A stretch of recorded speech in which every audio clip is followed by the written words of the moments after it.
இன்று உலகம் முழுக்க ஏமாற்று வேலைகள். யாரும் பார்க்கவில்லை என்று நாம் செய்யும் பாவங்கள் கோடி. ஆனால் எல்லாம் வல்ல அல்லாஹ் உன்னை பார்த்துக் கொண்டிருக்கிறான் என்பதை நீ மறந்தாயா? எந்த ஒரு சம்பவத்தை நினைவு கொள்ளுங்கள்.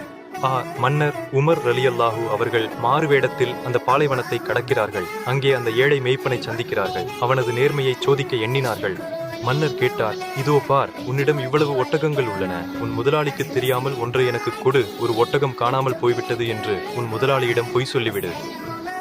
அந்த ஏழை மேய்ப்பன் கேட்டான், என் முதலாளி பார்க்காமல் இருக்கலாம், ஆனால் என் அல்லாஹ் எங்கே? ஐனல் அல்லாஹ், அவன் என்னை பார்த்து கொண்டிருக்கவில்லையா? அல்லாஹ் எங்கே? இந்த ஒரு வார்த்தை மன்னர் உமரை உலுக்கியது. பாலைவனத்தில் ஆடு மேய்க்கும் ஒருவனுக்கு இருந்த அந்த இறை அச்சம் இன்று கோடிகளில் புரளும் நமக்கு இருக்கிறதா? இன்று சிந்தித்துப்பார். உன் அறைக்குள் யாரும் இல்லை, உன் போனில் யாரும் பார்க்கவில்லை என்று நீ செய்யும் அந்த பாவம் அல்லாஹ்வுக்கு தெரியாதா? நீ யாரை ஏமாற்றுகிறாய்? மரணத்திற்கு பின் உன் முதலாளி வரமாட்டான், உன் குடும்பம் வராது, உன் நேர்மை மட்டுமே வரும். அல்லாஹ்வை பயந்து வாழுங்கள். வெற்றி நிச்சயம் உங்களுக்கே. சப்ஸ்கிரைப்.